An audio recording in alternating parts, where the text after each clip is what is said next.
Les hautes sommités de l'Organisation mondiale de la santé poseront leurs valises au Centre international des conférences de Lomé pour discuter des politiques visant à garantir à tous un accès équitable aux soins de santé. La 72e session du comité régional de l'OMS pour l'Afrique à Lomé, un rendez-vous d'échange, de partage et de décision pour une Afrique meilleure. Universal Health Insurance, immunization, prevention and control of epidemics, medical equipment, health emergency management, quality of care, financing. From 22 to 26 August 2022, Togo will host the 72nd session of the World Health Organization Regional Committee for Africa. For 5 days, the leading experts of the World Health Organization will be meeting at the Lomé International Conference Center to discuss policies designed to ensure equitable access to healthcare for all. The 72nd session of the World Health Organization Regional Committee for Africa in Lomé, a unique opportunity for discussion, experience sharing, and decision making to improve the African continent.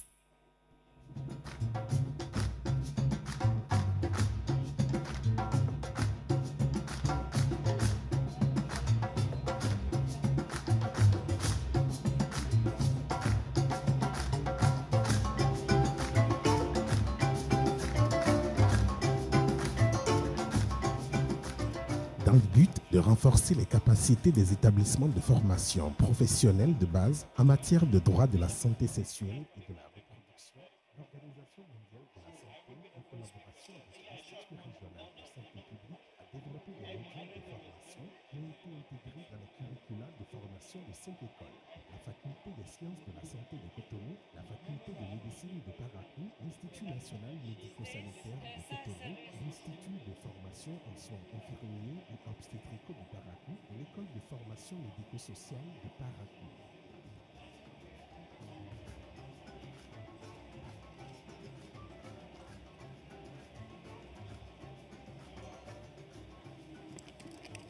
C'est Nicole Gourouvera, je suis assistante sociale. Je suis l'une des enseignantes qui a bénéficié du renforcement de capacité en DSSL organisé par l'IRSP financé par l'OMS. Depuis le démarrage de ce projet, je peux dire que ma satisfaction elle est énorme parce que ce renforcement de capacité m'a permis d'améliorer mes pratiques en matière d'enseignement et déjà que les apprenants ont été mis dans le bain, on peut constater une réelle amélioration dans leur comportement en matière de sexualité et d'autres aspects de DSSL. Grâce au renforcement des compétences du corps enseignant, les méthodes d'enseignement ont évolué dans les établissements concernés. Première composante des nouveaux modules de formation, les droits de la santé sexuelle et reproductive regroupent le droit à la vie privée, le droit au mariage et à la famille, le droit de jouir du meilleur état de santé, le droit à l'information sur la santé et le droit à l'éducation.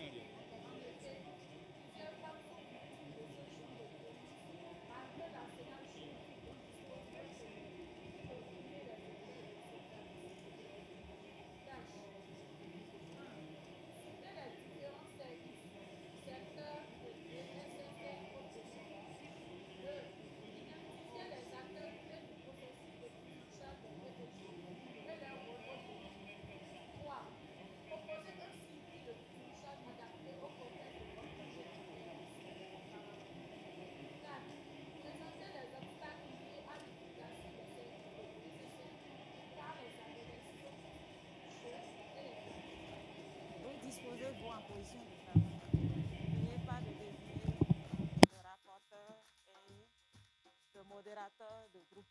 L'infusion sur le programme de formation s'est déroulée de la première jusqu'en troisième année puisque le cursus est fait de 3 ans. Et l'engouement des apprenants autour de cette thématique n'est pas à démontrer. C'est tout un processus. Seulement que chacun a le degré de responsabilité selon le cas varie. Et je crois que c'est en fonction de ça que nous essayons de répartir les acteurs suivant les secteurs. Cependant, est-ce que c'est bon par rapport aux acteurs? Est-ce qu'il y a encore de réactions? C'est bon? OK. Donc, on évolue vers le rôle. Donc, pour des cas qui nécessitent une intervention judiciaire de la santé, on pourrait référer. Je dis on pourrait parce que ce n'est pas essentiellement leur rôle. Mais si c'est eux qui sont les premiers, si c'est à leur niveau que la dénonciation a été faite, ça veut dire qu'ils pourraient donc référer. C'est bien ça, hein? Voilà. En dehors de ça, est-ce qu'il y a autre chose? Les cours qui ont été infusés rapidement, je vais passer en revue, hein. Il y a par exemple le module de mobilisation sociale, il y a le module gestion de projet, il y a le module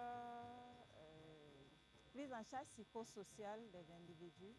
Et ces modules-là, nous avons procédé de façon minutieuse à l'infusion des notions précises en fonction de ce qui était prévu dans les différents chapitres.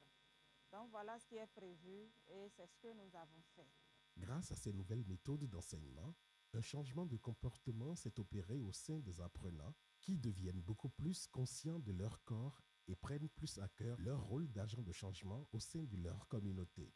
Je trouve que c'est un cours très intéressant, surtout en matière de notre formation, parce que c'est souvent ce cas on rencontre un peu partout, surtout quand on va en stage, que ce soit académique comme stage de vacances, c'est ce cas-là on rencontre. Et parfois, on se sent incapable d'intervenir, ne sachant pas que nous avons les outils avec nous.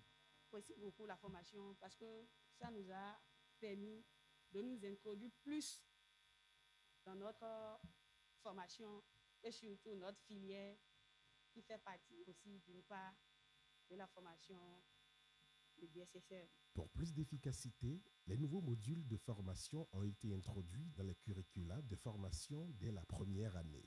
Nous avons eu un bref aperçu de ce qu'on appelle les droits de santé sexuelle, de comment se comporter, de comment vivre une vie sexuelle décente et sans risque. Alors, c'est un cours vraiment intéressant parce que ça va nous permettre non seulement dans notre carrière d'être des infirmiers ou infirmières de qualité, pouvant enseigner, pouvant aller dans les zones les plus reculées, donner ce qu'il faut à nos vieilles mamans dans les zones les plus reculées afin qu'ils puissent mieux se comporter dans leur vie sexuelle grâce à la planification familiale. Moi, j'aimerais encore suivre ce cours davantage parce que je trouve ça très intéressant pour notre jeunesse à nous, pour conseiller nos amis, nos proches, même les étudiants qui sont autour de nous, pour qu'ils ne tombent pas dans des pièges. Parce que pour nous, en tant qu'étudiants, les études sont très importantes. Nous devons réussir pour préparer. Nous sommes ici pour préparer notre futur plutôt, pas pour tomber enceinte. Pour moi, c'est une bonne initiative. Parce que déjà, en première année, on nous donne déjà un bref aperçu de la santé sexuelle et reproductive. De la deuxième année, un cours qu'on n'a même pas encore eu à voir, mais qu'on nous prête déjà le cours de ça. C'est une bonne chose et qu'on apprécie vivement aller en deuxième année, voir le fond des choses. En marge de la formation théorique dispensée suivant les nouvelles méthodes d'enseignement, il a été mis en place dans la plupart des établissements des comités gérés par enseignants et apprenants pour veiller au respect des DSSR. À la suite de ce projet, l'école a mis en place un comité de suivi. Et les membres de ce comité ne sont pas choisis au hasard. C'est des gens qui appuient par le bien-être des jeunes, des adolescents. Donc ce comité, c'est aussi des gens qui sont abordables facilement.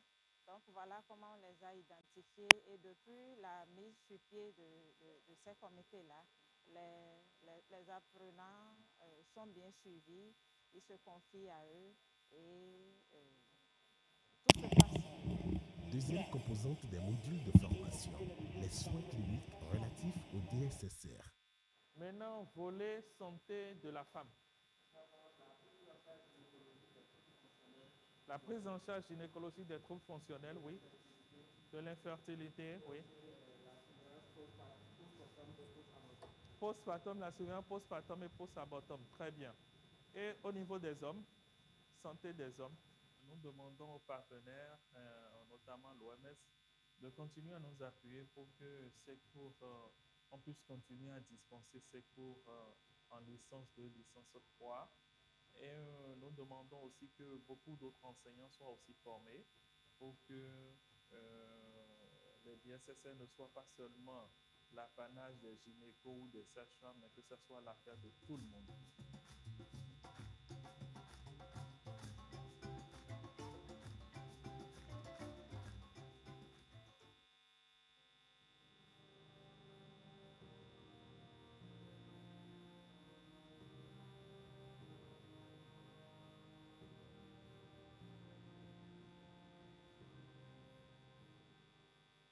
Selon une étude récente, sur un total de 11 615 victimes de violences basées sur le genre enregistrées en 2021 au Bénin, 9 311 sont de sexe féminin.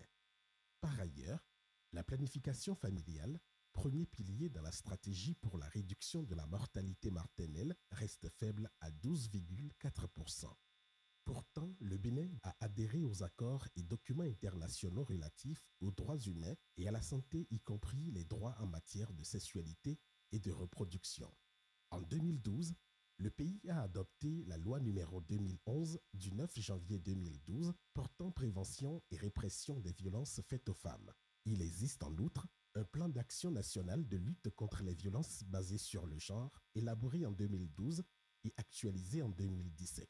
De plus, le Bénin a voté en octobre 2021 une nouvelle loi pour améliorer le contexte juridique relatif aux droits en santé sexuelle et reproductive, DSSR. Malgré tout ceci, de nombreuses personnes ne peuvent toujours pas jouir d'une véritable santé en matière de reproduction pour des raisons diverses, parmi lesquelles la méconnaissance des droits en matière de santé sexuelle et reproductive, aussi bien par les populations que par les autorités et les garants de ces droits. C'est dans le but de corriger cet état de choses que l'Agence nationale des soins de santé primaire du ministère de la Santé, avec l'appui technique et financier de l'OMS, a initié l'organisation de séances de plaidoyer et de vulgarisation des droits en santé sexuelle et reproductive en faveur des leaders communautaires dans les 12 départements du Bénin. Au nom du directeur départemental de la santé, nous vous souhaitons la bienvenue à cette séance préparatoire de plaidoyer. Dans nos communes, dans nos arrondissements, dans nos villages, on retrouve encore des enfants de 12 ans qui tombent enceintes. C'est au vu de cela que cette séance est la bienvenue. Cette thématique est d'actualité et l'OMS s'engage à accompagner le pays, les différents départements, dans la lutte contre les violences basées sur le genre et dans la promotion de la santé sexuelle et reproductive et des droits connexes. Parce que ça sauve des vies. Et pas n'importe quelle vie. La vie des femmes, c'est la vie de la famille.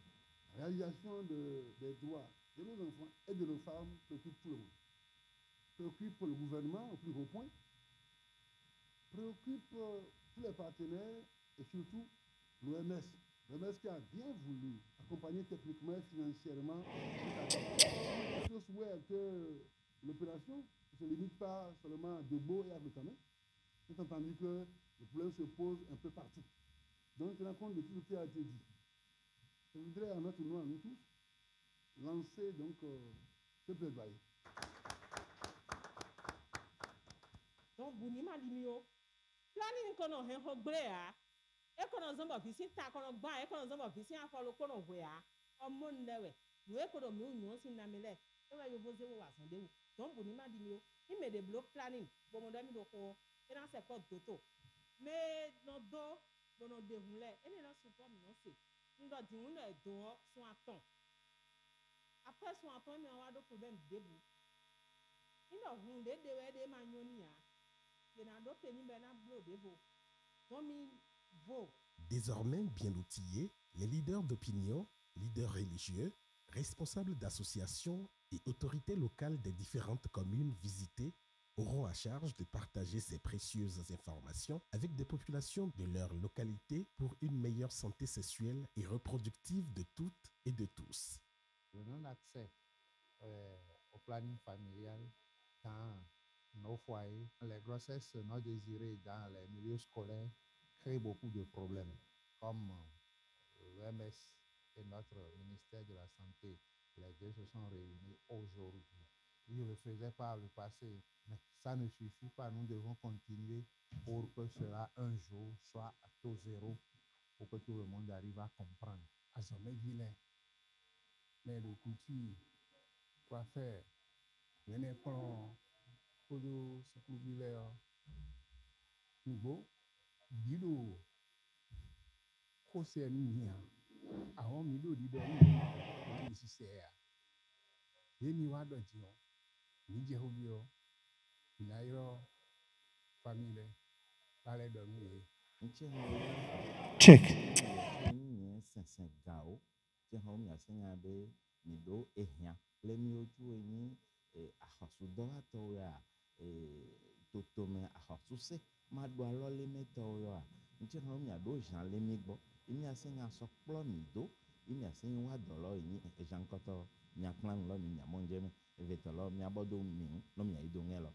Étant déjà une femme leader, nous avons nos groupements de femmes que nous sensibilisons déjà. Donc, le message est bienvenu. Nous allons encore appuyer ce que nous leur disons pour qu'ils prennent le message et s'appliquer pour que la communauté soit équilibrée comme le cas le veut. Mon travail, mon rôle est que de sensibiliser les femmes dans les communautés sur le PF.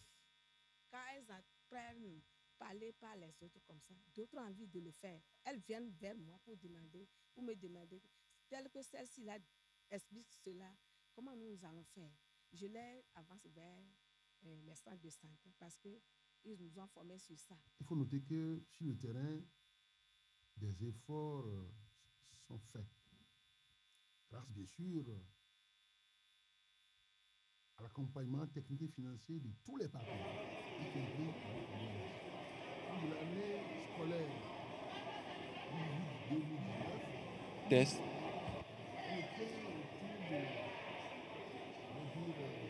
Yes, Mark 1, 2. 2019-2020, nous étions autour de 22 années scolaires. Et 2020, 2021, pendant que dans nos départements, nous sommes autour de 200 personnes. Ce plan, nous doit dire les parents nous doivent.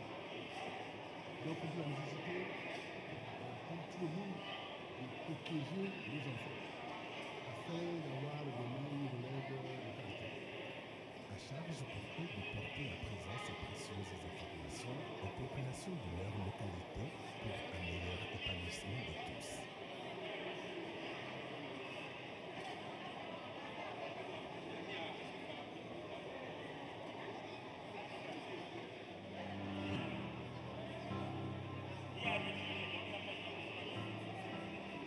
Check. C'est check.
Alors je vais vous présenter le contenu de la session et bien sûr vous présenter les panélistes et si la régie veut bien m'envoyer les images, s'il vous plaît.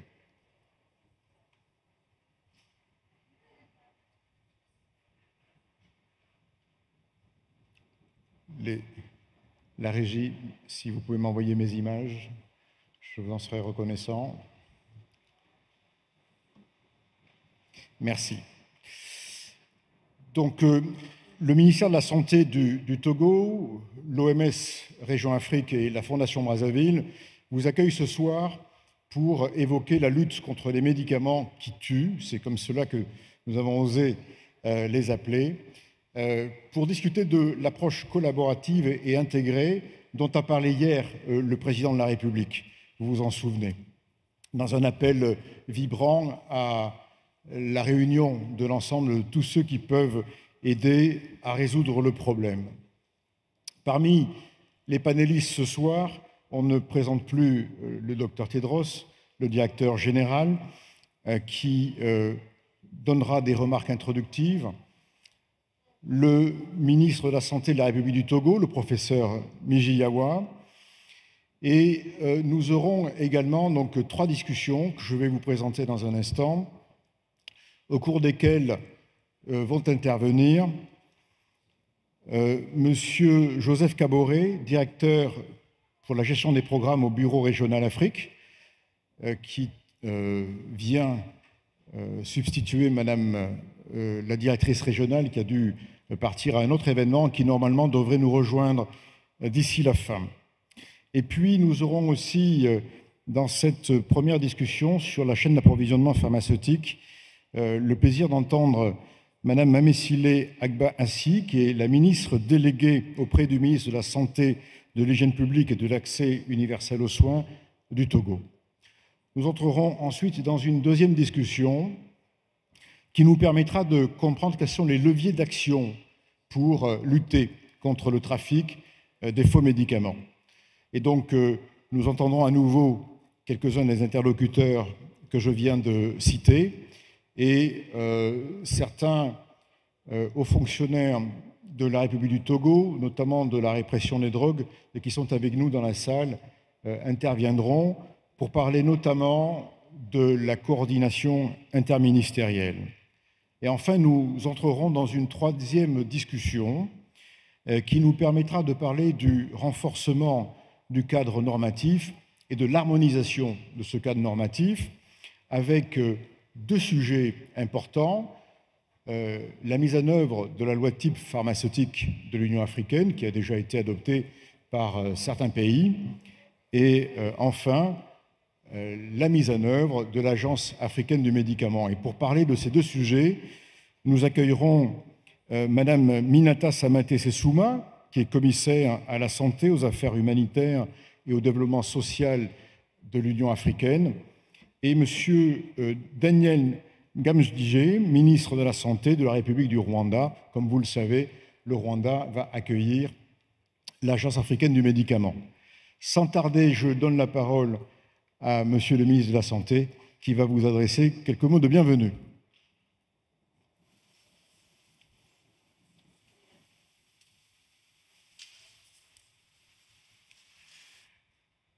Merci, cher ami.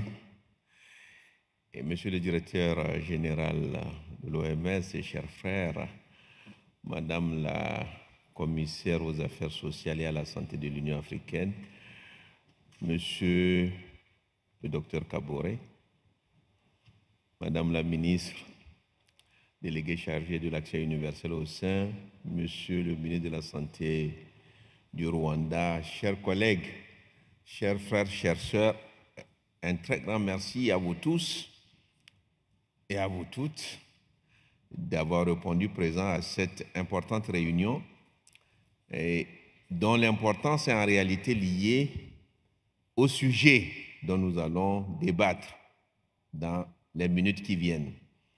Et tout le monde sait le danger que représentent les médicaments falsifiés sur le plan sanitaire, sur le plan économique.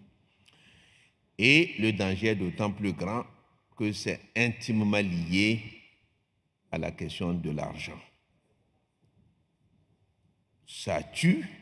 Aujourd'hui, les chiffres qu'on a sont très inquiétants parce que ça tue peut-être plus que le paludisme aujourd'hui en Afrique. Ça tue d'autant plus que le réseau de faux médicaments est étroitement lié à d'autres réseaux mafieux. Et tout le monde sait aujourd'hui que le centre de gravité du terrorisme s'est déplacé du Proche-Orient pour venir en Afrique. Et ces différents dangers s'alimentent mutuellement. Et c'est compte tenu de tout ce que cela représente que le chef de l'État du Togo, en lien avec certains de ses collègues, ont dit qu'il y a nécessité de prendre le taureau par les cornes, et c'est ce qui a abouti à l'initiative de Lomé, ici même, le 18 janvier 2020. Et donc, tout le monde est d'accord pour dire qu'une action nationale, quelle qu'elle soit, est inefficace.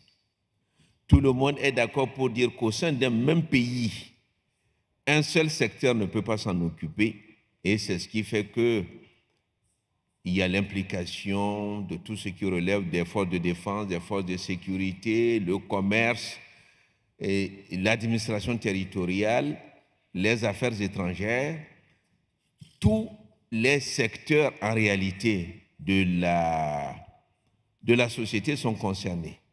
Quand on prend même aujourd'hui le secteur scolaire, on est impressionné du nombre de plus en plus fréquent de nos enfants en lien avec la drogue. Donc voilà l'intensité, l'immensité, le caractère tentaculaire du problème. Et c'est ce qui explique d'ailleurs la diversité des intervenants. Et tout à l'heure, mon ami Richard disait que nous avons fait appel à des experts qui ont leur quotidien consacré à la lutte contre la drogue, à la lutte contre le trafic de tout genre. Et donc, nous n'hésiterons pas à les faire intervenir pour éclairer le débat. Donc, je vous dis encore une fois, bienvenue. Et encore une fois, nous allons continuer dans le même style qu'hier, depuis le début de cette session du comité régional, c'est-à-dire, il n'y a pas de langue de bois. On ne résout pas un problème en refusant de le regarder en face. Et donc, je suis convaincu que les contributions des uns et des autres vont nous permettre d'aller de l'avant et d'être davantage utiles à nos populations. Bien évidemment, tout ceci se fait de façon concertée, harmonisée avec nos différents partenaires, la Fondation Brazzaville et l'Organisation mondiale de la santé, à qui j'adresse mes vifs remerciements. Merci à toutes, merci à tous.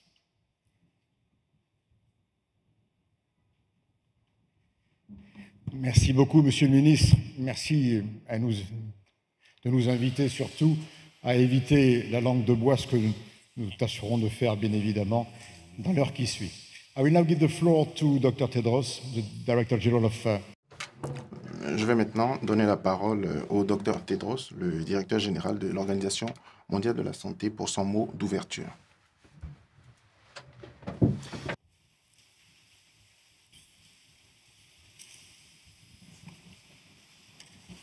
Thank you, Director. Merci infiniment, Monsieur le directeur général Amalvi, notre hôte, Excellence, Monsieur le ministre Midjiyawa, Excellence, Mesdames et Messieurs les ministres, Madame la commissaire, chers collègues,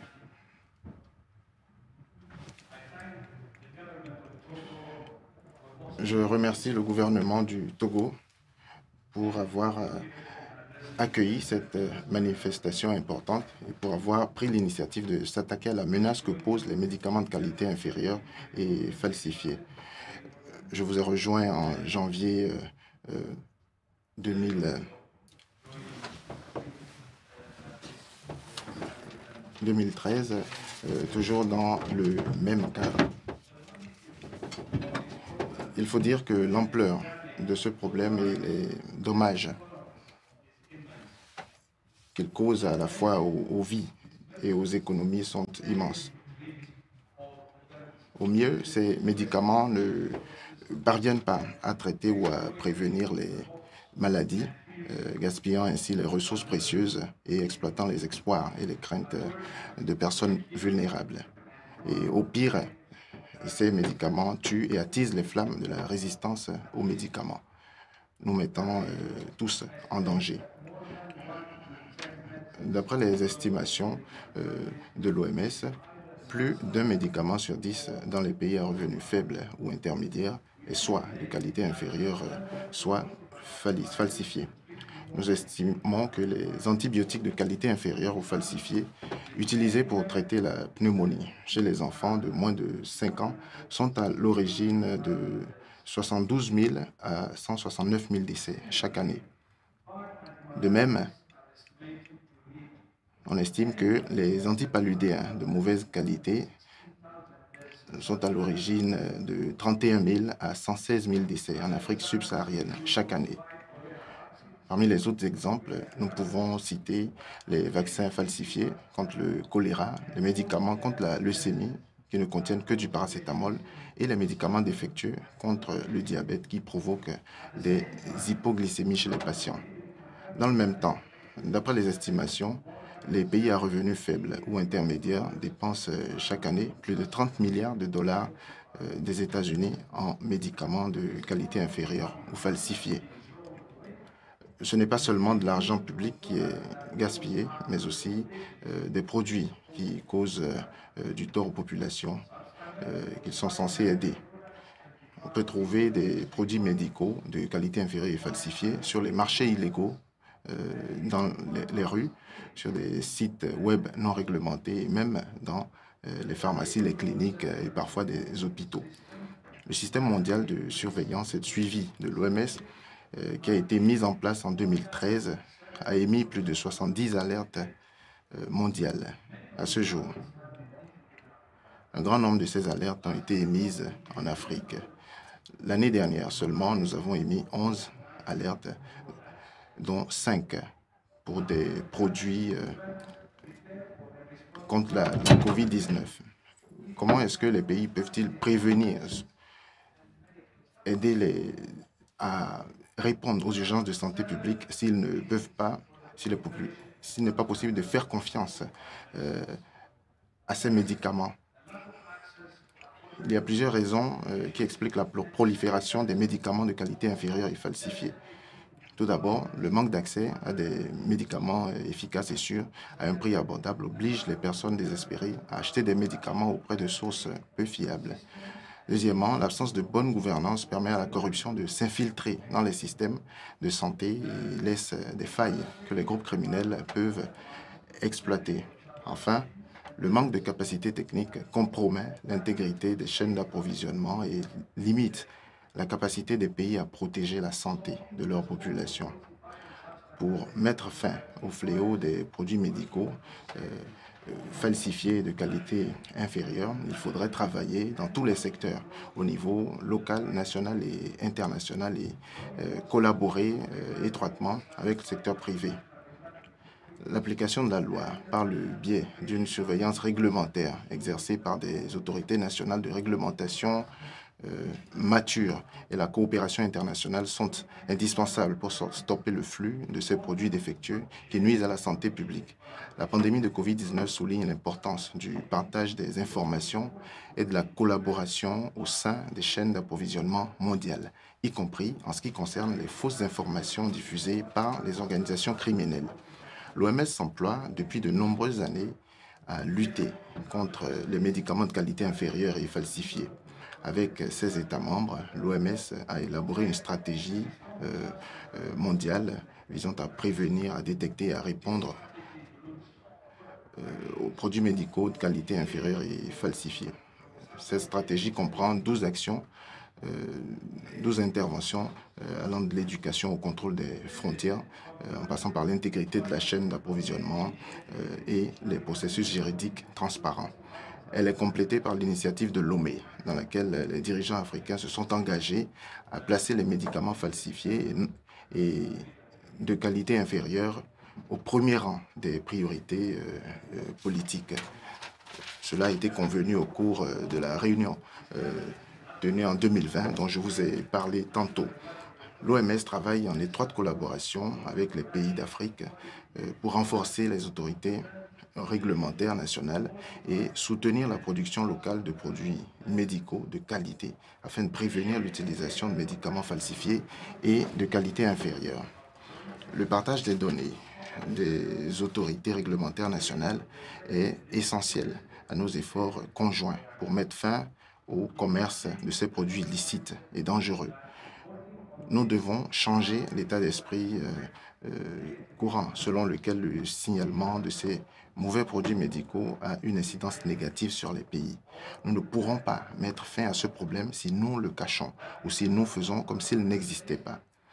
L'OMS aide ses États membres à changer ce paradigme, de sorte que les niveaux élevés de notification soient considérés non pas comme un échec, mais plutôt comme un indicateur d'une réponse efficace au problème. La Fondation de Brazzaville apporte une contribution importante à cet effort, notamment en auditant la législation existante relative aux produits médicaux de qualité inférieure et falsifiés. Ces renseignements stratégiques éclaireront notre travail de promotion d'outils juridiques et d'intervention de santé publique appropriés. Comme vous le savez, l'OMS n'a pas pour mandat d'appliquer des sanctions pénales, mais nous félicitons de collaborer avec les institutions nationales qui peuvent engager des actions en justice contre les producteurs et les distributeurs de ces produits nuisibles. Avec la déclaration de Lomé et le travail que nous poursuivons aujourd'hui, les dirigeants africains ont envoyé un message clair. Ils entendent lutter contre les médicaments de qualité inférieure et falsifiés de manière agressive et urgente. Mais n'oubliez pas ceci, notre plus grand défi est de garantir l'accès des populations à des médicaments de qualité et abordables. Après tout, les produits médicaux de qualité inférieure et falsifiés n'existent que parce que l'accès à des médicaments de qualité et abordables n'existe pas.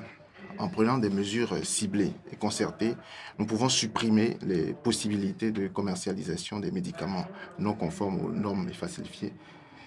La nouvelle agence africaine des médicaments qui sera hébergée au Rwanda jouera un rôle essentiel dans cet effort. Je vous remercie tous une fois de plus pour votre attention et votre engagement face à cette grave menace pour la santé publique. Nos sœurs et nos frères sur ce continent ne méritent rien de moins que des produits médicaux de la plus haute qualité et c'est ce à quoi nous devons travailler. En travaillant ensemble, nous pouvons construire une Afrique plus saine.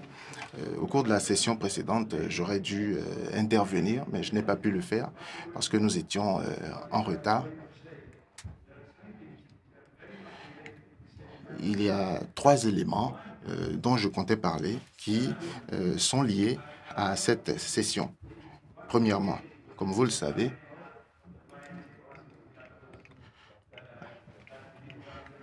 nous avons cette structure qui constitue un gros investissement qui a été effectué.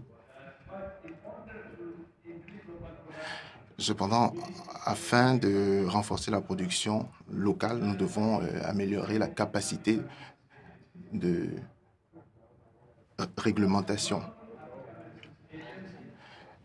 Il ne s'agit pas seulement de l'Agence africaine des médicaments, mais nous devons renforcer les capacités nationales en matière de réglementation.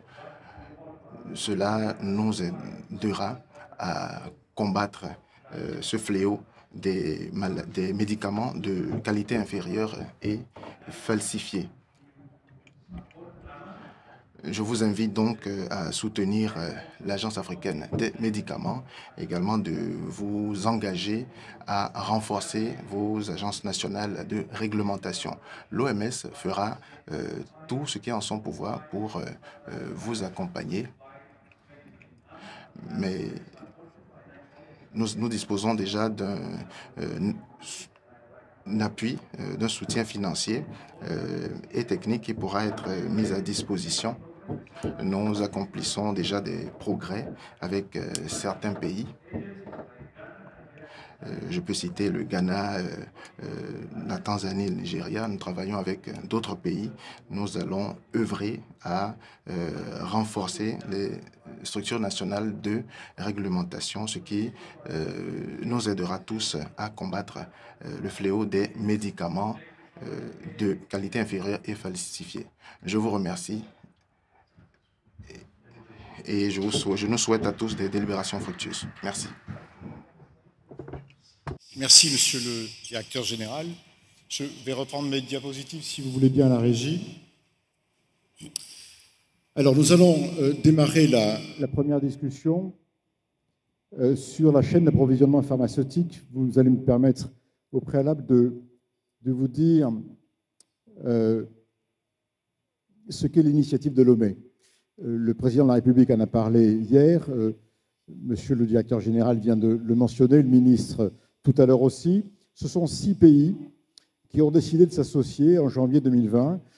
On vous a distribué, pour chacune des délégations, un petit dossier dans lequel vous retrouvez la plaquette qui se trouve actuellement à l'écran et qui décrit l'initiative de Lomé et qui va vous donner des informations sur la manière dont ces 6 pays s'organisent. Donc je ne vais pas revenir dessus, puisque vous avez tout cela dans les dossiers qui vous ont été remis. Nous allons simplement, pendant cette heure de discussion, aborder certains des sujets et notamment reconnaître ensemble que finalement, comme le disait Monsieur le ministre, nous avons une analyse partagée.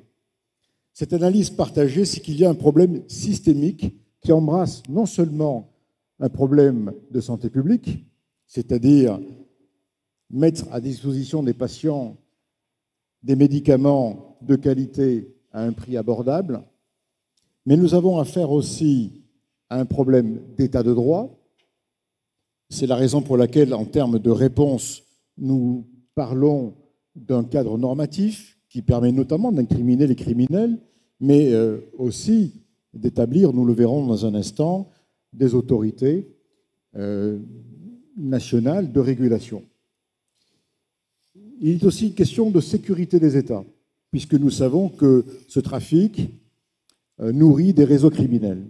Enfin, si on veut penser à la durabilité des plans nationaux de lutte contre les faux médicaments que vous pouvez mettre en œuvre, on peut réfléchir à cette problématique en termes d'économie de la santé.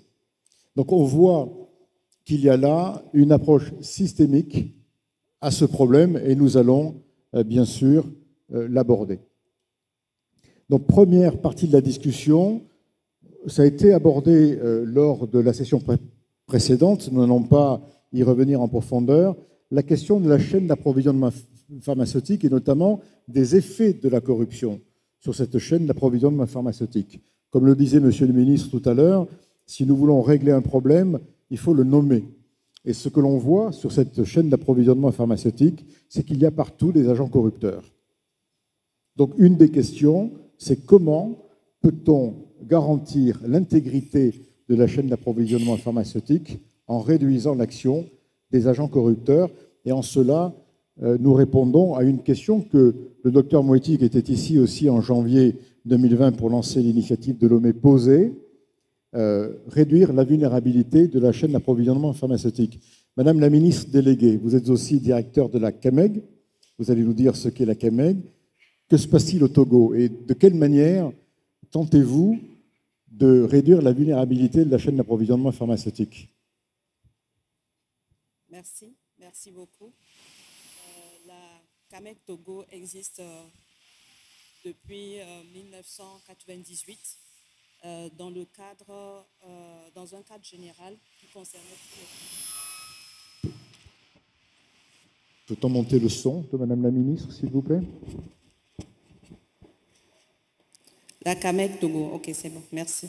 Alors, c'est la centrale d'achat des médicaments essentiels et génériques du Togo, je pense créée dans les années 98, à l'instar de beaucoup de pays francophones, et qui est actuellement membre de l'Association africaine des centrales d'achat.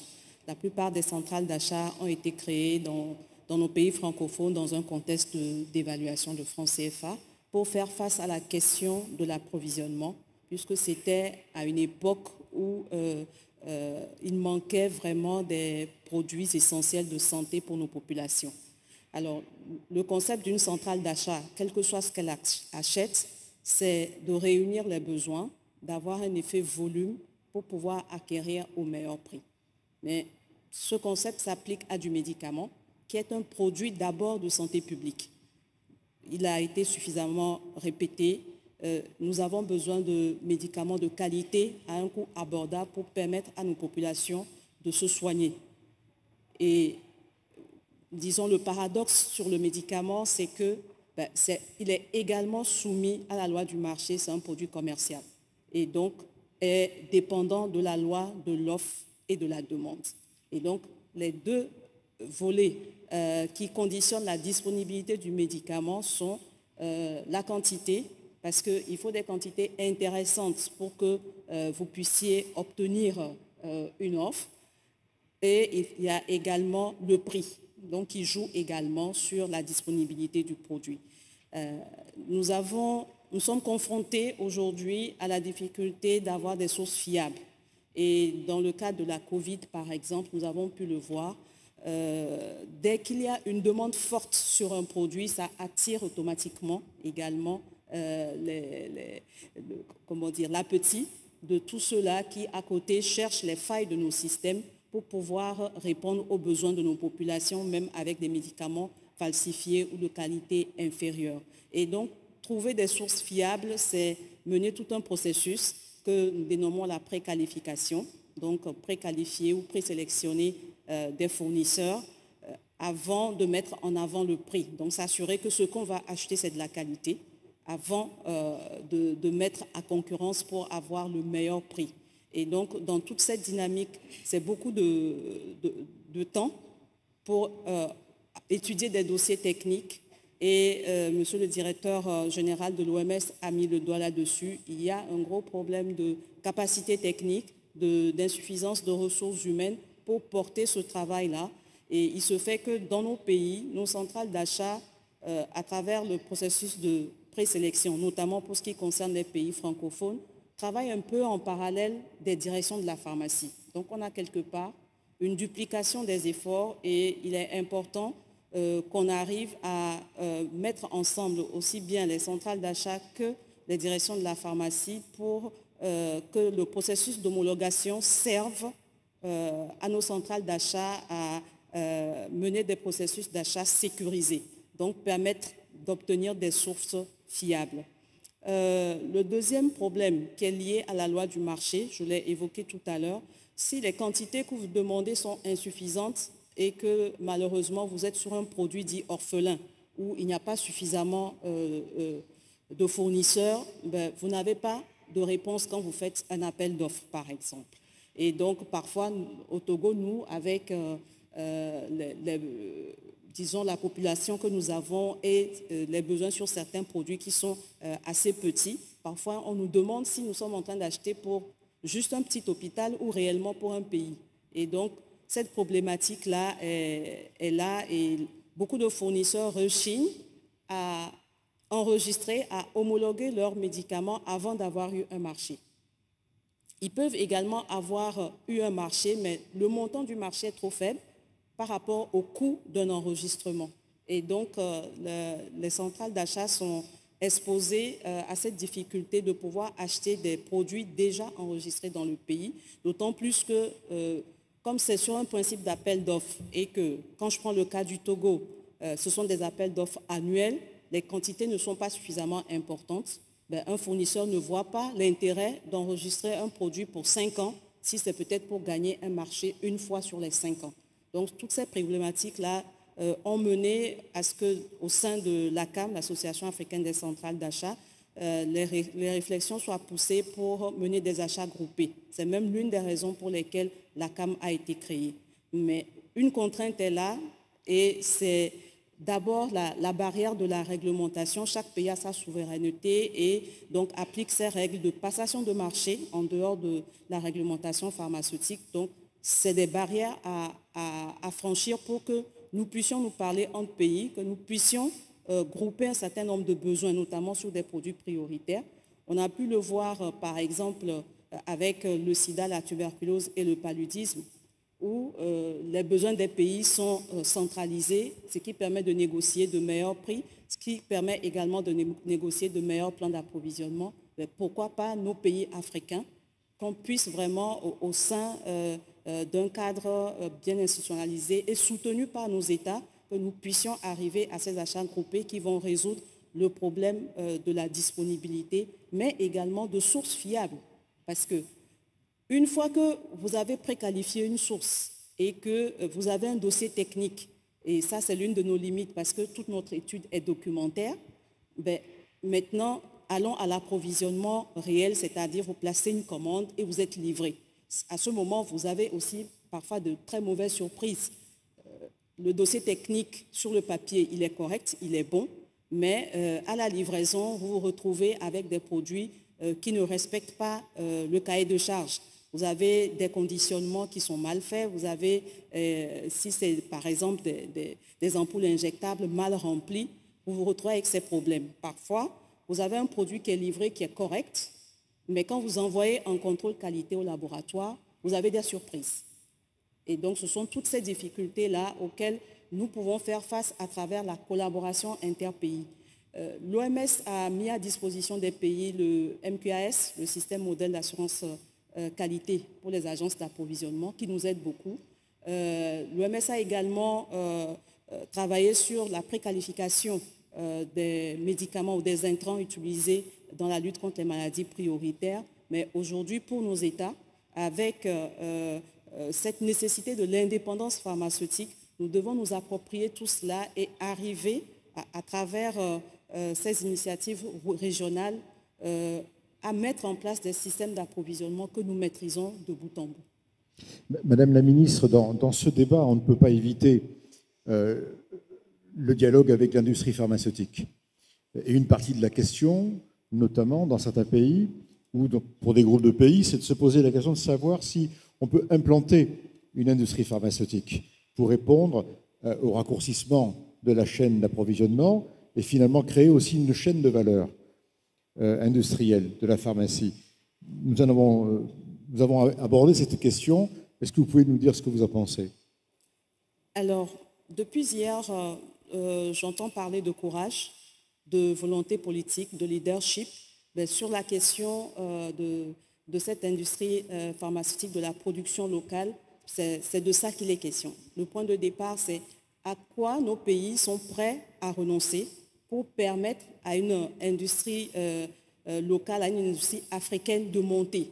Pourquoi? Parce que, comme je le disais, le médicament est également un produit commercial et il faut un marché pour qu'il soit consommé.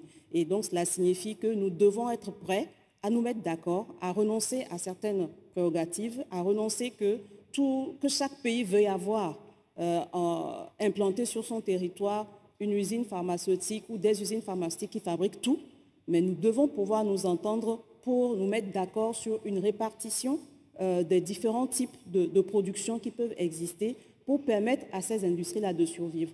Madame la commissaire parlait tout à l'heure du fait que nous avons 400 usines pharmaceutiques implantées en Afrique pour à peu près 1,4 milliard d'habitants.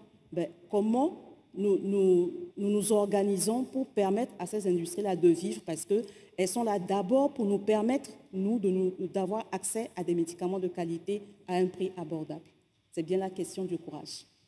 Je vous remercie, Madame la ministre. On est là effectivement dans le refus de la langue de bois. Est-ce qu'il y a des réactions dans la salle? Est-ce qu'il y a, parmi les délégations, des personnes qui ont envie d'apporter un témoignage ou de réagir? Dans un instant, si vous le voulez bien, je vais donner la parole au docteur Kaboré. Docteur, au niveau de l'OMS Région Afrique, donc, quels sont les outils aujourd'hui qui sont disponibles pour soutenir les pays dans cette question du traitement de la vulnérabilité de la chaîne d'approvisionnement? Voilà, merci tout d'abord de m'inviter pour un sujet que je juge extrêmement important. Je pense que le DG l'a dit. Son Excellence, Monsieur le ministre également l'ont dit. Et dans le sujet, quand vous l'avez présenté, il s'agit de parler des médicaments qui tuent. Des médicaments, de la production des médicaments la circulation, la vente et l'utilisation des médicaments qui, au lieu de protéger nos populations, au lieu de les guérir, ces médicaments contribuent plutôt à leur ôter la vie, d'une manière directe, et également d'une manière très pernicieuse. Nous savons qu'il n'existe pas de système de santé résilient, efficace, s'il n'y a pas de médicaments de qualité. Et ces médicaments falsifiés de faible qualité participent à réduire nos efforts dans la construction de systèmes de santé résilients et d'une manière indirecte contribuent encore à non seulement aggraver la situation sanitaire des populations, mais également à les tuer, comme cela a été dit dans le titre. Je vais passer rapidement sur les chiffres qui ont déjà été présentés par Dr Tedros en termes de vies perdues inutilement, mais également en termes d'impact économique. Mais dans le panel qui a précédé, je crois que la panéliste qui représentait la Banque africaine de développement a indiqué que 70% des médicaments en Afrique sont importés et les vaccins 99%. Donc Covid nous a montré que cela constitue un risque énorme, un risque très énorme. Il est temps justement que nous puissions agir non seulement au niveau local, mais également au niveau continental pour trouver les solutions idoines. Et le premier que je voudrais soulever en termes d'agir localement, c'est les autorités nationales de régulation. L'OMS apporte un appui pour le renforcement des capacités de ces structures qui sont dans les pays et qui n'ont pas encore une capacité suffisante dans la plupart des pays pour surveiller les marchés et stopper les médicaments de qualité, je pourrais dire, douteuse. Nous avons quelques pays que nous pourrons citer qui ont fait des progrès énormes. Parmi eux, nous avons le Ghana, le Nigeria, la Tanzanie, etc. Mais nous pensons qu'il est possible de faire plus par rapport à cela. L'action multisectorielle, le partenariat et la coopération solide entre les pays est indispensable. Cet effort entre États est extrêmement important. C'est dans ce cadre que Dr Tedros l'a dit, l'OMS a le système de surveillance et de suivi au niveau mondial. Et tout au début de la Covid, ce système a par exemple permis de détecter à temps des faux vaccins qui allaient être livrés dans des pays et a permis aux États de prendre des actions et prévenir cela. Cette action de coopération solide également en Afrique, nous avons un exemple concret. Pendant que nous sommes dans cette salle, les petits États insulaires pour le développement, ils sont 7 je crois, sont en réunion pour mettre en place un mécanisme d'achat groupé des médicaments répondant à leurs besoins et répondant également à leurs capacités, parce que c'est en mettant ensemble que nous pensons que cela donne la force. Alors, nous pensons que l'initiative de Lomé, en favorisant la promotion du partenariat et de la coopération entre les États, vise ces mêmes objectifs. Et c'est pour cela que je salue l'appel du chef de l'État hier, qui a invité beaucoup plus de pays à pouvoir prendre part à cette initiative de Lomé. Bien sûr, nous avons le rôle critique de l'Agence africaine des médicaments, et je pense que Madame la commissaire va aborder cela en long et en large, qui est aujourd'hui un besoin urgent, très important. Je pourrais me permettre de m'associer aux autres pour lancer l'appel, pour que les 23 autres pays qui ne sont pas encore dans la mouvance puissent rapidement faire le pas. Et je pense que c'est cela qui va nous permettre, dans la coopération, dans cette action globale, vraiment va nous permettre d'avancer. Je vous remercie, docteur. Nous allons aborder les leviers d'action. Je vous propose d'entrer dans cette deuxième discussion, justement. Quels sont les leviers qui peuvent permettre de régler les problèmes? Si on peut me donner mes diapositives sur l'écran, s'il vous plaît. Alors, on a vu tout à l'heure que nous sommes dans une approche systémique.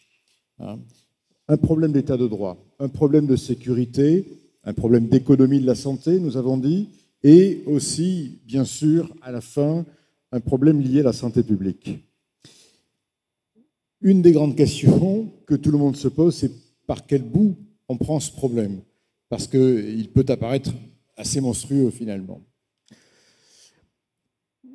Une analyse partagée nous fait penser qu'il faut d'abord une politique interministérielle, une action interministérielle au niveau des États, pour que chaque département ministériel puisse se saisir de cette problématique. Parce qu'on voit bien qu'ici, on a besoin non seulement du ministère de la Santé, mais aussi du ministère de la Défense, de la Sécurité, du ministère des Finances pour les douanes, du ministère de la Justice pour le cadre normatif, élaborer une loi cadre, par exemple. Le ministère de l'Économie, s'il s'agit notamment de production pharmaceutique et d'économie de la santé. Et donc, il semble qu'il faille une grande conférence au niveau de chacun des pays pour pouvoir entrer dans cette action ministérielle. Deuxième levier d'action qui sort de l'analyse que nous avons conduite depuis le lancement de l'initiative de Lomé, c'est la nécessité d'une action concertée avec le secteur privé, bien évidemment, notamment le secteur pharmaceutique, les ordres professionnels de la pharmacie, de la médecine, et puis aussi la société civile, les ONG et les congrégations qui jouent un rôle important dans le système de santé en Afrique. Alors, il faudrait que nous puissions aborder cette question des leviers d'action. Docteur, vous souhaitez réagir ?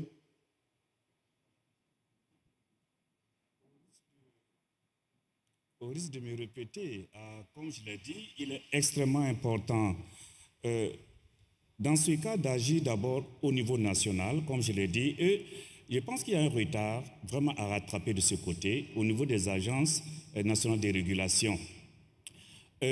Nous avons vu que lorsque la Covid est arrivée, des pays comme les États-Unis ont rapidement mis en avant ces agences qui ont pu prendre des décisions.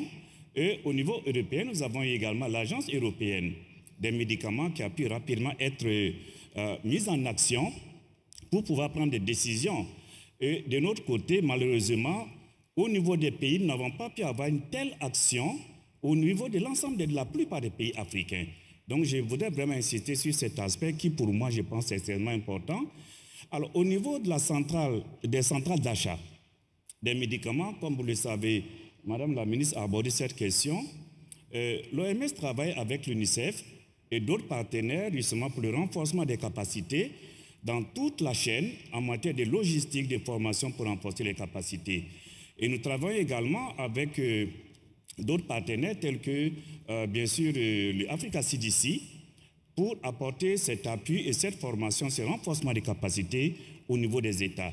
Nous avons le système qu'il faut mettre en place, mais il faut également donner les capacités nécessaires aux hommes qui doivent faire fonctionner ce système-là. C'est pour cela qu'il faut aller, non seulement dans le cadre des formations, mais s'assurer que les mécanismes qui vont être mis en place ne sont pas, disons, des copier-coller, mais répondent aux réalités locales. L'action multisectorielle ne peut pas être imposée. Elle doit répondre au contexte local avec des difficultés. Nous avons des pays où les situations sécuritaires sont extrêmement un obstacle. C'est la priorité pour ces États-là et qui pourraient peut-être, alors qu'en même temps, ils ont besoin de médicaments. Donc, il faudrait qu'ils puissent avoir cette analyse locale, contextuelle, qui permette maintenant à chaque État de pouvoir mettre les priorités en place afin d'avoir le système qu'il faut. Merci, docteur. Est-ce qu'il y a des témoignages dans la salle, des délégations qui voudraient s'exprimer sur le sujet?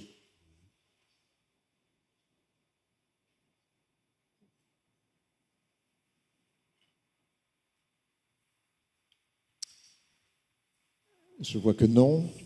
Alors, si ce n'est pas le cas, il semble qu'il y ait un consensus, peut-être, en réalité, sur l'ensemble de cette problématique. Je vois la délégation ghanéenne hocher de la tête pour signifier qu'il y a certainement un consensus. Madame la ministre, est-ce que vous souhaitez apporter des éléments complémentaires sur la question des leviers d'action? Alors, sur cette question, déjà, en interne, au niveau de nos pays, au-delà de renforcer les capacités de nos autorités de réglementation pharmaceutique, il y a un dialogue à mettre en place entre certaines administrations, notamment toutes celles qui gèrent les portes d'entrée du territoire, donc la douane et également la police. Ce n'est pas évident d'arriver à se comprendre, mais il faut reconnaître que ces dernières années, avec la question des dégâts causés par les faux médicaments, la collaboration entre cette administration s'est améliorée et a permis de mieux centrer la lutte au niveau des portes d'entrée. Et au-delà maintenant, c'est vraiment la collaboration interpays, parce que chaque pays détient une somme d'informations, aussi bien sur des sources fiables que sur des trafiquants, et on gagnerait à les partager en fait.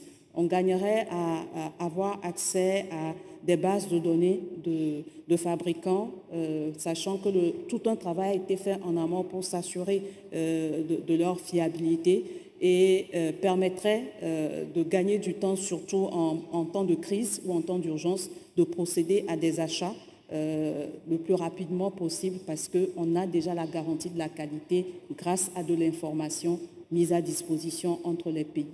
Je sais que l'OMS a piloté ce cadre d'échange entre pays, mais ce n'est pas institutionnalisé, ce n'est pas formalisé, et donc la question de l'AMA devrait permettre d'avancer sur ce sujet.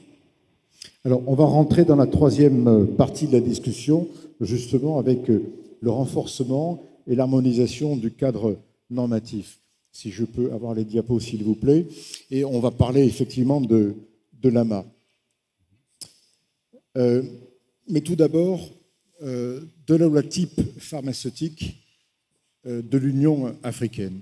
Une des questions est de savoir comment, bien sûr, la législation peut être renforcée au niveau national, mais comment elle peut être aussi harmonisée au niveau continental. Il se trouve que l'Union africaine, par le biais du NEPAD, a travaillé et a élaboré, il y a plusieurs années, une loi type pharmaceutique qui a déjà été adoptée par une vingtaine de pays. Alors parfois, on prend comme alibi le fait qu'il y aurait des systèmes juridiques différents, common law, civil law, selon que les pays sont francophones ou anglophones, mais en réalité, on voit que déjà des pays d'inspiration civil law ou common law ont adopté cette loi et la font fonctionner. Vous en trouverez la description dans la plaquette que nous vous avons donnée. Et ici, à l'écran, vous voyez apparaître dans la bulle verte une des premières conditions que crée cette loi type pharmaceutique, c'est la création d'une agence, d'une autorité supérieure qui permet justement de contrôler de façon indépendante la question des médicaments dans un pays. Et bien évidemment, tout ceci crée des conditions de contrôle. C'est à partir de la bulle rouge que vous voyez à l'écran. Est-ce que parmi les pays qui sont ici, est-ce que vous pouvez lever la main, ceux qui avaient déjà adopté la loi type pharmaceutique de l'Union africaine? Ceux qui l'ont fait. Le Rwanda, qui est ici. Est-ce qu'il y a d'autres pays? Le Tchad. Y en a-t-il d'autres? Le Sénégal. Voilà, donc ça c'est le Bénin. Donc ce sont des conditions qui permettent déjà l'harmonisation et de rendre cohérent le système au niveau continental. Alors en ce qui nous concerne, avec l'initiative de Lomé, on s'appuie sur l'existant, et sur l'existant qui fonctionne. Il n'est pas question d'inventer des choses nouvelles si ce qui est proposé permet d'aller dans la bonne direction. Alors bien évidemment, on l'a beaucoup abordé depuis le début de cette rencontre, l'Agence africaine du médicament. Madame la commissaire, donc elle est créée, ou elle va l'être, puisque il y a assez de pays qui ont signé le traité. Est-ce que vous pouvez nous parler de cette agence et de la manière dont l'Union africaine la voit fonctionner? Merci. Merci, monsieur le modérateur. Je souhaite d'abord faire un petit rappel historique de cette agence. Je ne reviendrai pas sur le bien fondé de l'agence parce que ce soit le directeur général de l'OMS, M. Kabouré et ceux qui ont intervenu ont parlé de la problématique des faux médicaments. des faux médicaments avec les conséquences catastrophiques pour nos systèmes sanitaires. Et les chefs d'État et de gouvernement ayant pris conscience de cette situation ont décidé de mettre sur pied l'agence du médicament. Et c'est depuis 2015, bien avant, naturellement, la pandémie du coronavirus, eu égard à l'ampleur des faux médicaments, les ministres, le conseil exécutif de notre union a reconnu justement cette nécessité d'aller de l'avant, de lutter contre ces médicaments à travers le renforcement des capacités en matière de réglementation des produits médicaux en Afrique, d'harmoniser, comme vous l'avez dit, les systèmes de réglementation et surtout créer une agence du médicament, agence qui doit, au-delà de la réglementation, nous permettre d'aller de l'avant, on le disait dans l'autre panel, de pouvoir aussi produire sur le continent africain.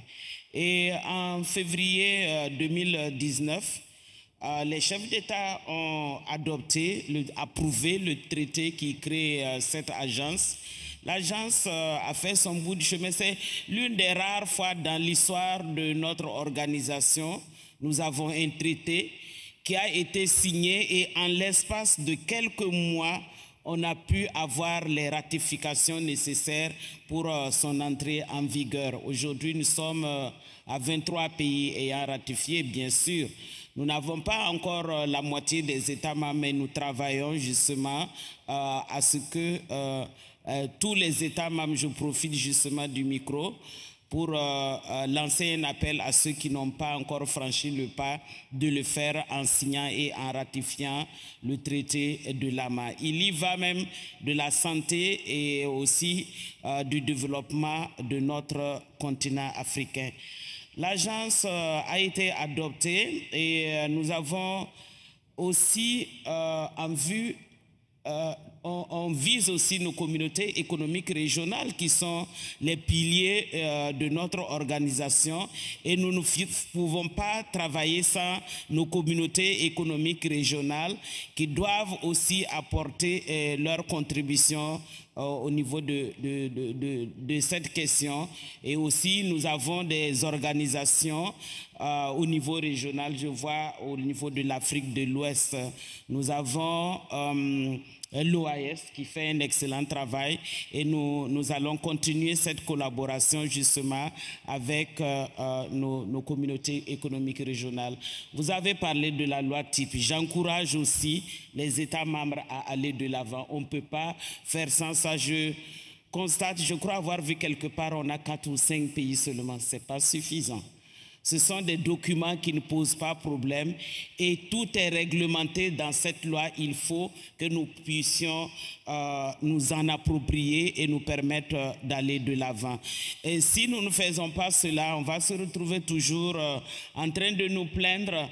On aura notre agence, mais si nous n'harmonisons pas nos différentes législations, nous ne pourrons pas nous en sortir. C'est important que nous puissions aller dans cette dynamique. Les objectifs de l'agence sont... Je ne vous ennuierai pas avec tous les détails de cette agence, mais l'objectif principal, c'est de travailler avec l'ensemble des États membres. Il nous faut harmoniser les législations, il nous faut coopérer entre nous, il nous faut produire sur le continent africain des produits de qualité et on ne peut pas faire cela sans la coopération. En fait, les deux thèmes sont liés. Il faut aller vers cette intégration. L'intégration aussi concerne comment dirais-je, les produits pharmaceutiques. C'est à ce prix justement que nous pourrons soigner nos populations. Voilà un peu, je reviendrai s'il y a des questions sur les détails de l'agence, mais je tiens à dire que c'est une agence, c'est un projet phare du continent africain. On a le ministre du Rwanda avec nous. Le Rwanda a été désigné pour abriter sur la base de critères. On avait nos critères, on a fait une évaluation des pays. Nous avions 13 candidats.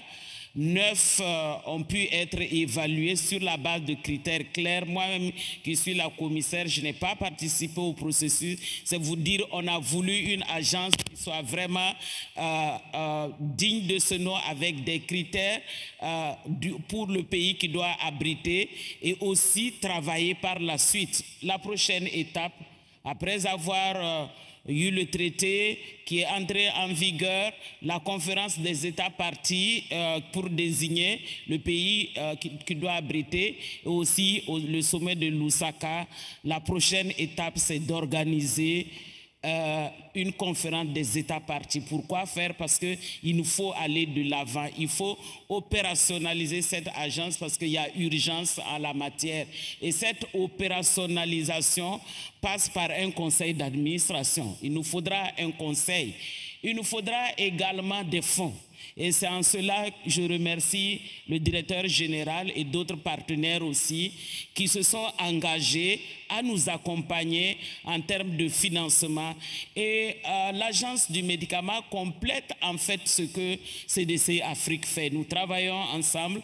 Vous nous avez vu, j'ai l'équipe de Africa CDC qui fait, l'équipe, le directeur intérimaire était là, il a un collaborateur, le docteur Benjamin, qui est avec nous. Nous travaillons ensemble justement pour avoir les stratégies, les politiques qui seront mises en œuvre, et également aller à l'action. Et ces deux agences sanitaires de l'Union africaine se complètent. Ça se prie aussi qu'on pourra avoir l'indépendance, et nous comptons sur le soutien de l'ensemble des partenaires, en remerciant particulièrement l'OMS qui est un partenaire qui figure d'ailleurs dans le traité, parce qu'on aura une coopération, on ne peut pas faire, c'est l'organisation mère et nous devons coopérer avec elle, et elle le fait déjà. Merci.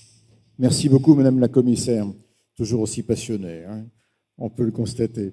Docteur Ngamije, Monsieur le Ministre, le Rwanda va donc accueillir cette agence du médicament. Quelle est la vision que le Rwanda a pour l'installation de cette agence? Merci, Monsieur le modérateur. Je crois, comme la commissaire vient de le dire, le Rwanda fait partie des pays qui ont signé, qui ont ratifié ce traité de création de AMA.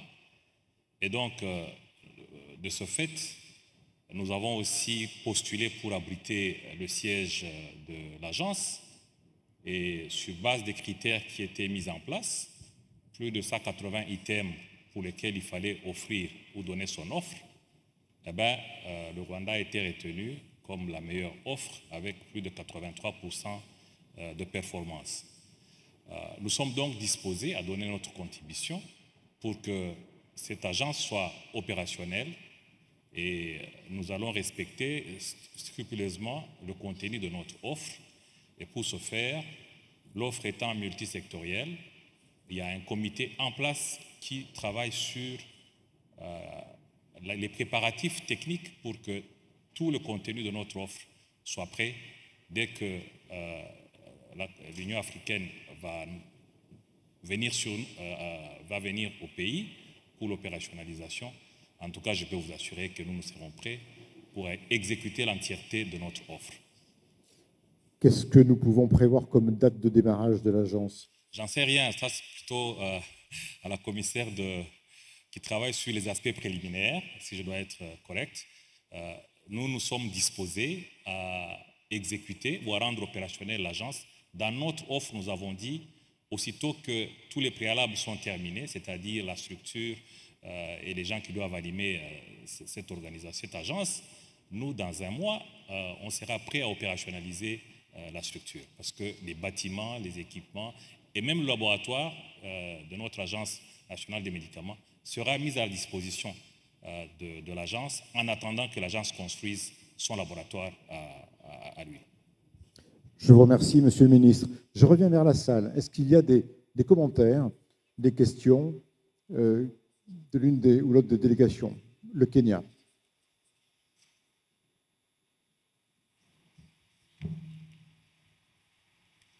Kenya thanks the organizers. Le Kenya remercie les organisateurs pour cette manifestation au cours de laquelle nous traitons des sujets très importants, notamment l'importance de la technologie et de lutter contre les médicaments de qualité inférieure. Il faudrait que le continent africain puisse exploiter la ZLECAf afin de faire en sorte que nous ayons des accords au niveau régional. Ainsi, une fois l'Agence africaine de médicaments mise en place, il serait plus facile pour cette structure de fonctionner. Il faudrait un suivi transfrontalier et nous devons mettre en place les mesures nécessaires pour nous assurer d'avoir une certaine visibilité sur ce qui se passe à nos frontières. Je vous remercie. Merci infiniment pour cette contribution. Y a-t-il d'autres intervenants?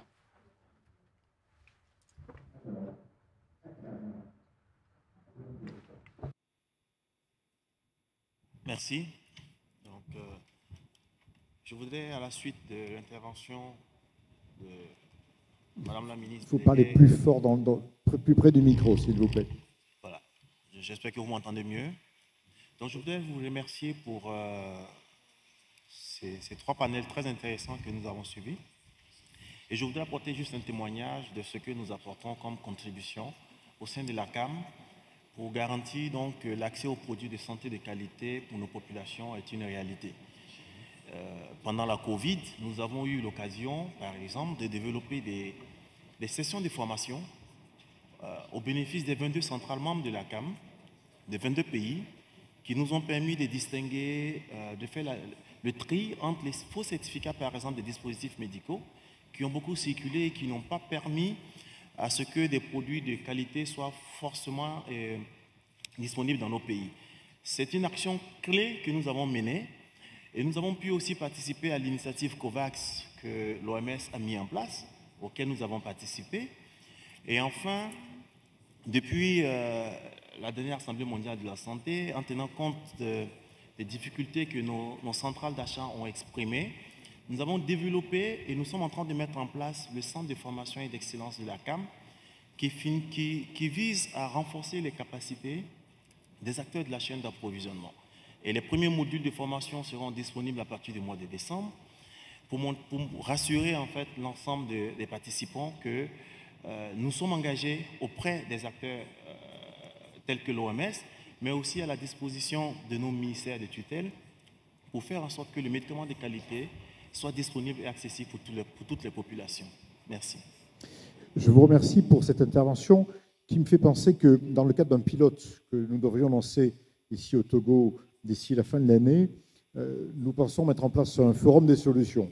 Et on voit bien avec votre intervention que des solutions existent déjà et qu'en fait un grand exercice d'intelligence collective permettra sans doute de mutualiser l'ensemble de ces solutions qui pourront permettre de résoudre une partie des problèmes.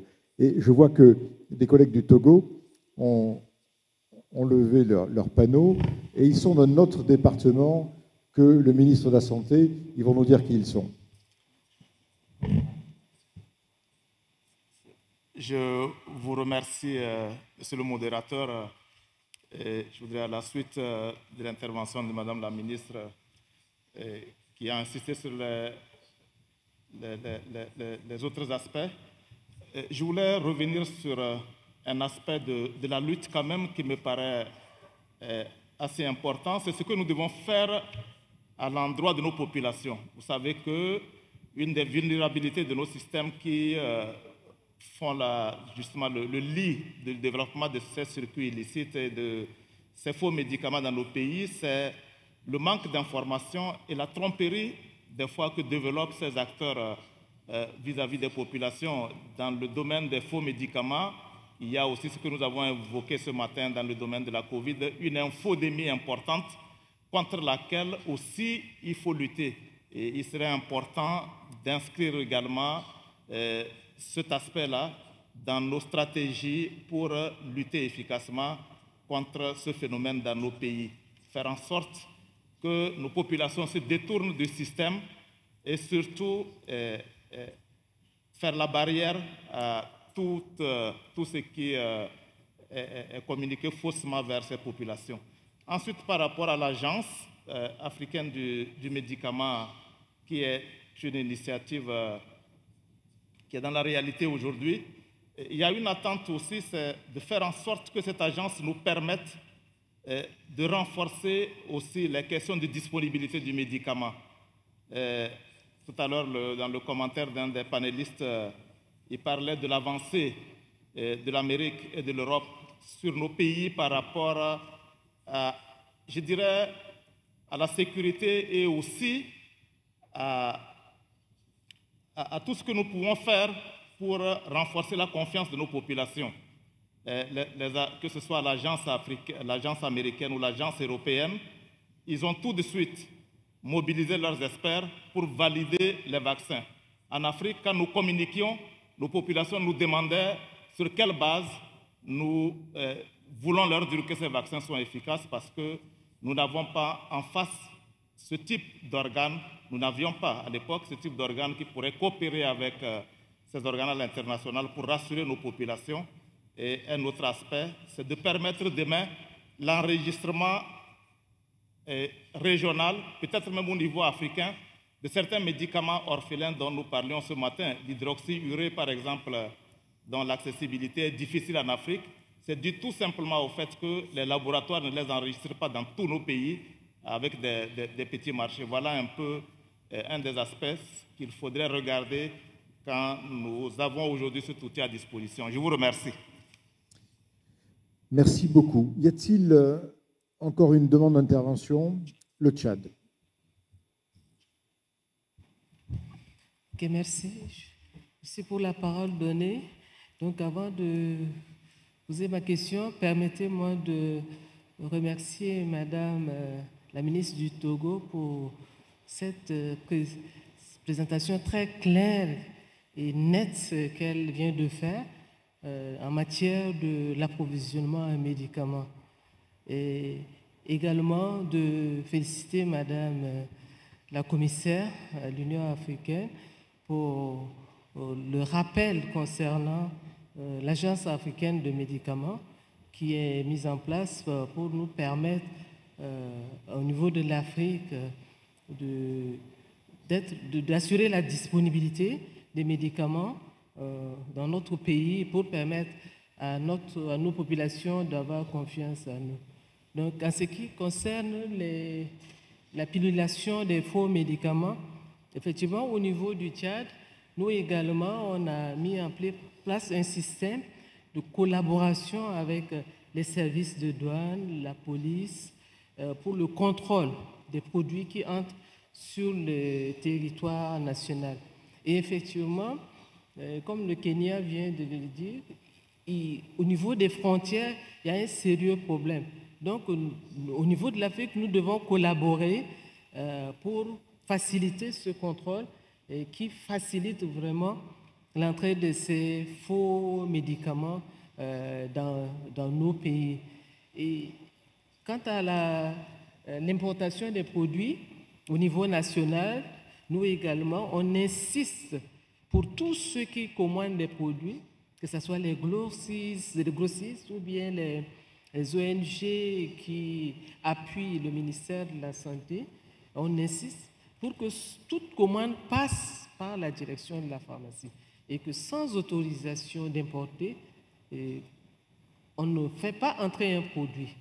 Et ce système marche, mais malheureusement, il y a toujours les trafiquants qui s'infiltrent et c'est là où nous, on essaie de redoubler d'efforts pour qu'on puisse arriver à mettre en place des produits de bonne qualité pour la population.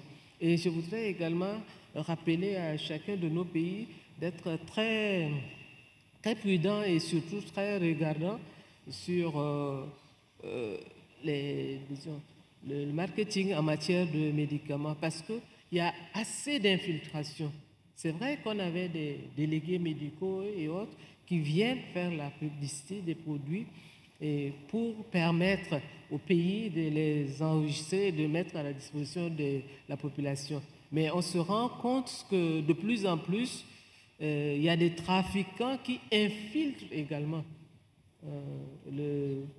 disons, la famille des délégués, et c'est eux qui déroutent la population avec des faux produits. Et ça aussi, c'est un réel problème. Donc moi, je me dis que entre pharmaciens, producteurs pharmaceutiques, il y a du chemin à faire et il faudra qu'on multiplie les rencontres, les conférences et autres pour nous permettre d'avoir le même langage et de lutter contre ces faux produits. Et c'est tout ce que j'ai à dire. Merci, Monsieur le Président. Merci beaucoup. There is a request for speaking from Gambia. Je pense que la Gambie souhaite intervenir. Vous avez la parole. Merci infiniment, Monsieur le modérateur. Nous remercions les panélistes pour leurs interventions. La question des médicaments, de la fourniture des médicaments et des produits médicaux falsifiés est une question hautement importante. Malheureusement, nous n'avons pas pu contribuer comme nous l'aurions souhaité au cours de la session précédente. Nous ne sommes pas sans savoir que si nous n'avons pas un bon système de fourniture de médicaments pour faire face aux médicaments, aux maladies, pardon, qu'il s'agisse des maladies non transmissibles ou d'autres maladies, nous n'arriverons à rien. Cela constitue un défi important. En Gambie, cette année, nous avons essayé, tant bien que mal, de lancer un appel d'offres. Nous avons obtenu un vainqueur et nous attendons maintenant que les produits médicaux soient fournis, soient livrés, mais les fournisseurs nous ont fait part d'une montagne d'obstacles, du canal de Suez qui a été bloqué et de beaucoup d'autres excuses qui empêchent l'arrivée de ces produits sur le terrain. Cela constitue un réel problème parce que nous lançons des appels d'offres, mais nous n'obtenons pas gain de cause. Je pense que nous avons environ 200 ou 400 entreprises qui sont dans la fabrication de médicaments en Afrique. Alors pourquoi est-ce que nous ne pouvons pas travailler ensemble, joindre nos efforts afin d'obtenir des résultats? Les structures impliqués dans la fabrication de médicaments ne peuvent pas le faire seuls. Il faudrait que l'Union africaine et les autres institutions puissent servir de lien entre les différentes institutions, entre les différentes entreprises, afin de faciliter la fabrication de médicaments. Nous avons des pays qui sont bien plus petits que les nôtres, mais dont nous dépendons en matière de fourniture de produits médicaux.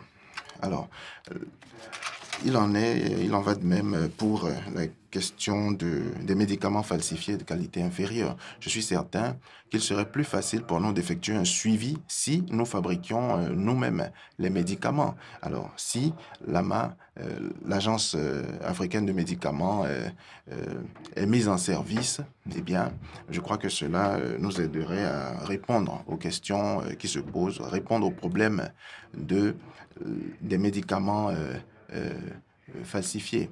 Et l'utilisation de médicaments de qualité inférieure est plus dangereuse que la consommation de drogue, de cocaïne par exemple, parce que ceux qui consomment la cocaïne savent qu'il s'agit de la cocaïne, tandis que ceux qui utilisent ces produits médicaux de qualité inférieure ne savent pas qu'il s'agit de produits dangereux et nocifs pour la santé. Voilà pourquoi nous avons besoin de l'appui de l'OMS, notamment en ce qui concerne le renforcement des capacités des pays.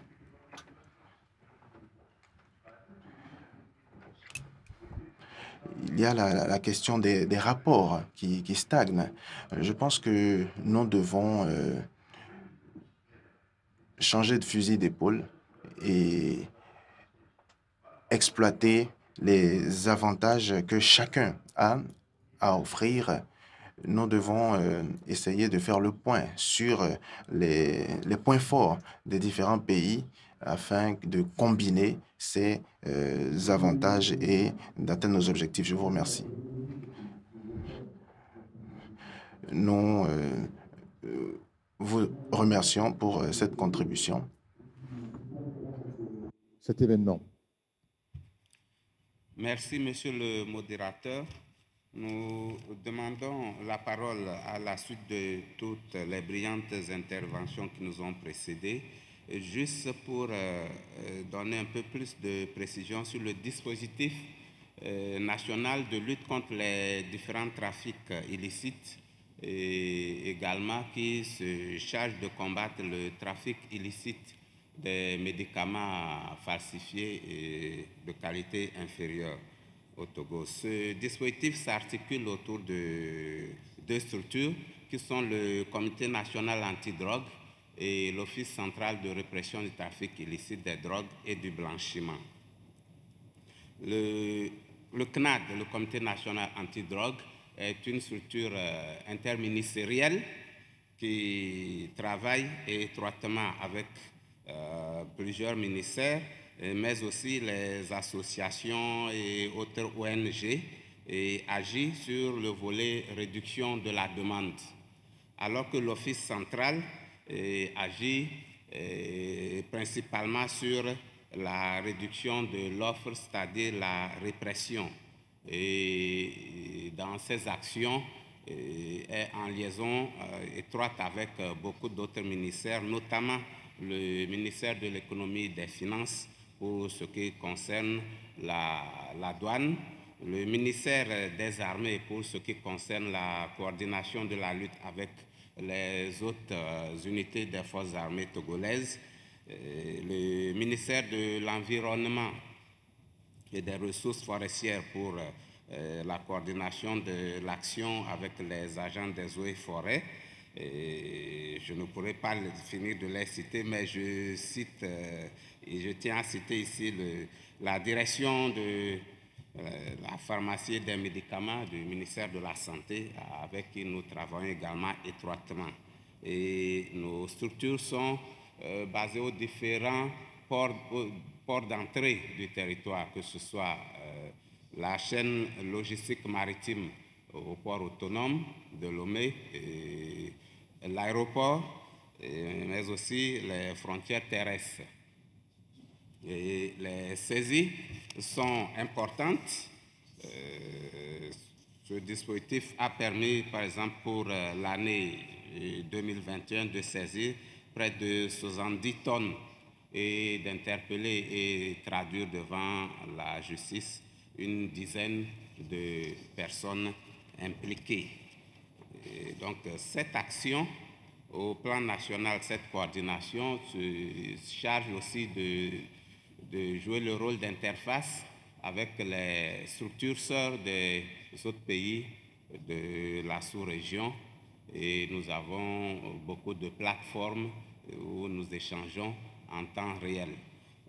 Cette collaboration a besoin d'être appuyée d'abord en expertise pour connaître, pour savoir bien distinguer les différents médicaments contrefaits de qualité inférieure, mais aussi du mode opératoire, des modes opératoires qui ne cessent d'être développés par les trafiquants pour essayer de contourner les dispositifs de lutte. Et nous nous réjouissons d'avoir entendu dans vos propos qu'il y aura donc dans les prochains mois une rencontre qui va vraiment accentuer cette collaboration-là et l'améliorer pour de meilleurs résultats. Merci. Je vous remercie. Alors, je vais me retourner vers les panélistes pour vous demander un mot-clé pour conclure, si vous le voulez bien. Il semble qu'il y ait plusieurs mots-clés comme ça qui soient apparus dans cette conversation, comme mutualisation, par exemple, cohérence, Madame la ministre, est-ce qu'il y a un mot-clé ou deux mots-clés que vous souhaiteriez nous donner en termes de conclusion? Merci. Je maintiens le courage pour que nos États acceptent de mettre ensemble les énergies, que nous puissions partager des bases de données sur des sources fiables de médicaments de qualité et que nous puissions aller à des achats groupés. Merci. Je vous remercie. Monsieur le directeur, docteur Kaboré. Moi, je parlerai de l'action multisectorielle. Beaucoup de délégués qui ont intervenu, que ce soit les sources, les frontières qui sont poreuses, et même qui contribuent à la résistance aux antimicrobiens, c'est un point extrêmement important qui a été soulevé. Je pense qu'il nous faut cette action multisectorielle bien structurée qui puisse contribuer à cela. Je vous remercie. Madame la commissaire. Merci beaucoup. Vous avez demandé quand est-ce que l'agence sera opérationnelle. Nous travaillons là-dessus. Très prochainement, on aura la conférence des États partis pour décider de la suite. On a le secrétariat, on a les organes, il nous faut le budget, on a une procédure interne et nous sommes en train d'accélérer. Le ministre a parlé d'un accord pour accueillir. L'accord est prêt. Et ils ont déjà eu le projet. Nous allons travailler là-dessus. Et aussi dire aux uns et aux autres, on a pris bonne note de vos observations. Je suggère que chacun puisse télécharger le traité de Hamas sur notre site. Tout est prévu et c'est ensemble que nous pourrons justement mettre fin à la problématique des faux médicaments. La dame du Kenya a parlé de la ZLECAF.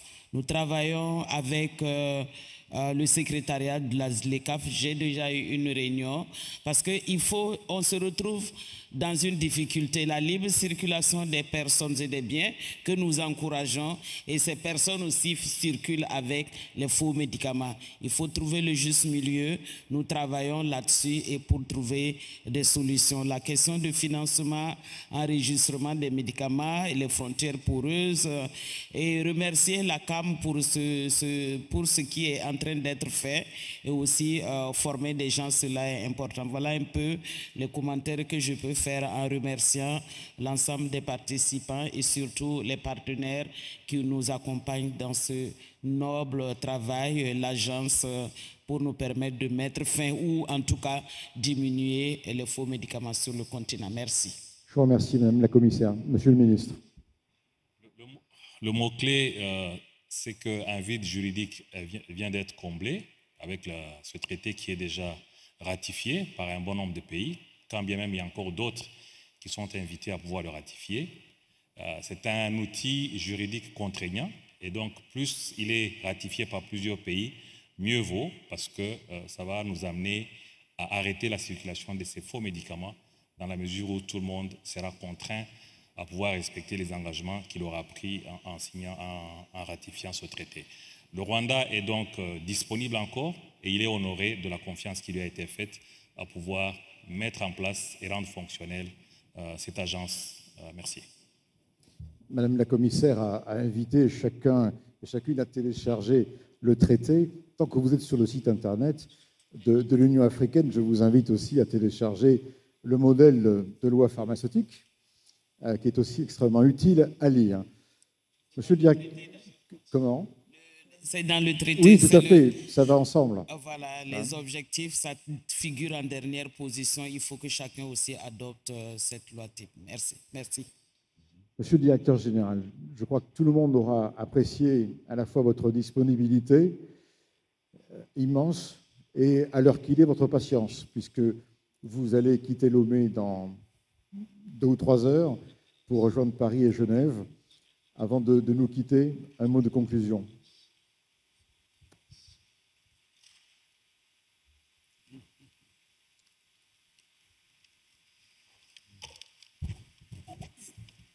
Yeah, I think I have said... Je pense que j'ai beaucoup dit et je vais vous donner un message clé. Et mon message clé est l'engagement politique de nos leaders, parce que s'il y a un engagement politique vrai, on pourrait partager les informations, investir de l'argent, mobiliser l'accompagnement international et national nécessaire. Si on peut renforcer les capacités, je pense que cela va nous aider. C'est la raison pour laquelle je mets l'accent sur l'engagement politique. J'espère que nous comprenons la gravité du problème auquel nous faisons face, c'est-à-dire le problème des médicaments falsifiés et de qualité inférieure.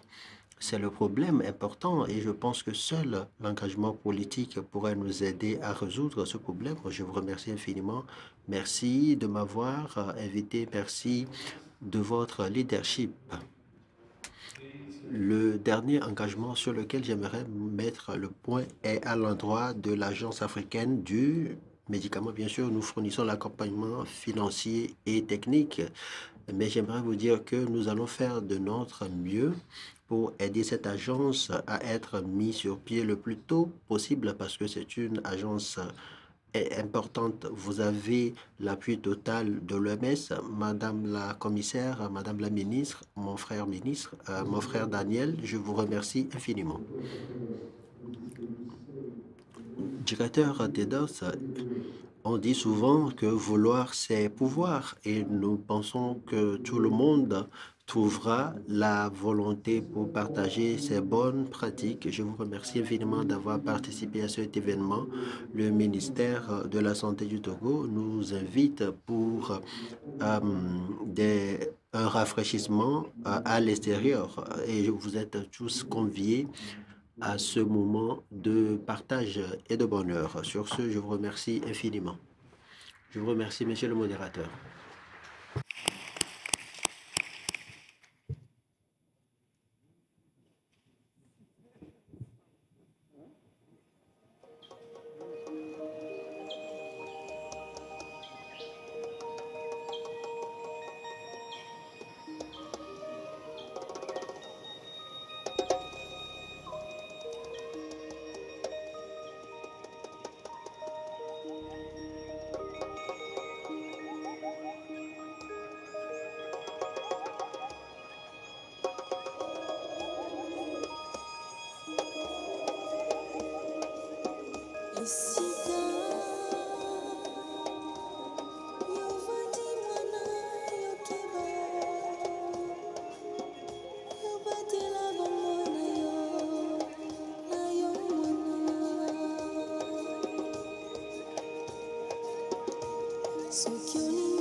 Singing